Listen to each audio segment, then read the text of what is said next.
Sponsor மைக்னு அடுத்து அப்படின்னு பார்த்தீங்கன்னா அந்த டேக் கீழே வந்துருச்சுங்க. டேக் கீழே வந்துருச்சு. ஸோ இதில் என்ன கொடுத்துருக்காங்கன்னா டிகிடெக் ஒயர்லெஸ் மைக்ரோஃபோன் ஆப் இன்ஸ்டாலேஷன் யூஸருக்கு. இதெல்லாம் ரொம்ப படிக்கணுமான்னு யோசிக்கிறேங்க. ஏன்னா மே மாதம்னாலே லீவுக்கு தான் இங்கே உட்காந்து படிக்கணுமான்னு யோசிக்கிறேன். இதோ இதாங்க கைடு. தென் ஆஃப்டர் தட் என்ன கொடுத்துருக்காங்க, open camera settings, click on the icon. Okay video settings external. அது வந்து சில பேர் கனெக்ட் பண்ண கொஞ்சம் கஷ்டப்படுவோம், அவங்களுக்கு வந்து இது கொடுத்துருக்காங்க. ஸோ நமக்கு சொல்லணும்னு அவசியம் இல்லை. ஸோ இப்போ வந்து அந்த மைக் வச்சு பேசலாம். ஆனால் இப்போ பேசுகிற அளவுக்கு என்கிட்ட டைப் சி இல்லை, அதான் பிரச்சனை.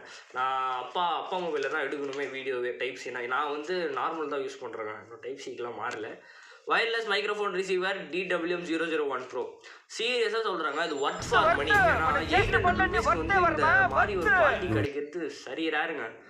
அதுவும் நீங்கள் நான் ஃப்ரேம் கட் ஆயிடுச்சு அப்படின்னு பார்த்தீங்கன்னா மைக் டப்புன்னு கீழே விழுந்துருச்சு. என்ன பண்ணுறதுன்னு